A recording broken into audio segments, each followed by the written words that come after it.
தாம்பரம் மாநகராட்சிக்கு உட்பட்ட குரோம்பேட்டை 36வது வார்டு புருஷோத்தம நகர் 2வது பிரதான சாலை 3வது தெருவில்தான் இந்த விஞ்ஞான ரீதியிலான வினோத மழைநீர் வடிகால் அமைக்கப்பட்டு வந்தது.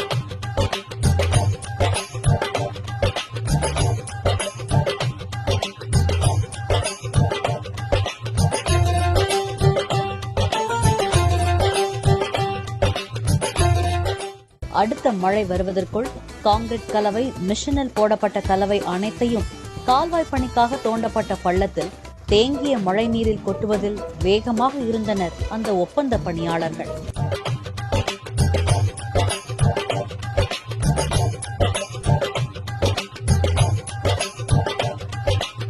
முழங்கால் அளவு தண்ணீரில் சிமெண்ட் கலவையை கொட்டினால் எல்லாம் தண்ணீரோடு போய்விடுமே, கால்வாய் எப்படி பலமானதாக இருக்கும் என்ற எந்த ஒரு சிறு சந்தேகமும் எழாமல் ஒப்பந்ததாரர் உத்தரவின்படி காரணமே கேட்காமல் கலவையை தண்ணீருக்குள் கொட்டிக் கொண்டிருந்தனர்.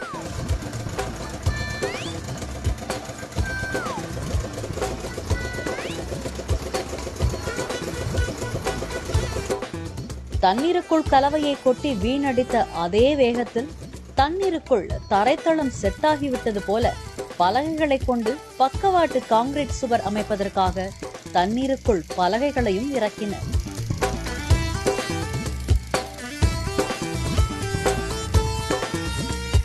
இதனை அந்த பகுதியைச் சேர்ந்த மக்கள் வீடியோவாக பதிவு செய்து சமூக வலைதளத்தில் பதிவிட்டதை அடுத்து தேங்கிய மழை நீரை முழுவதும் வெளியேற்றாமல் கான்கிரீட் கலவைகளை கொட்டி தரமற்ற முறையில் மேற்கொள்ளப்பட்ட விஞ்ஞான கால்வாய் பணிகளை தடுக்க தவறிய இளநிலை பொறியாளர் வெங்கடேசன் என்பவரை பணியிடை நீக்கம் செய்து தாம்பரம் மாநகராட்சி கமிஷனர் உத்தரவிட்டார்.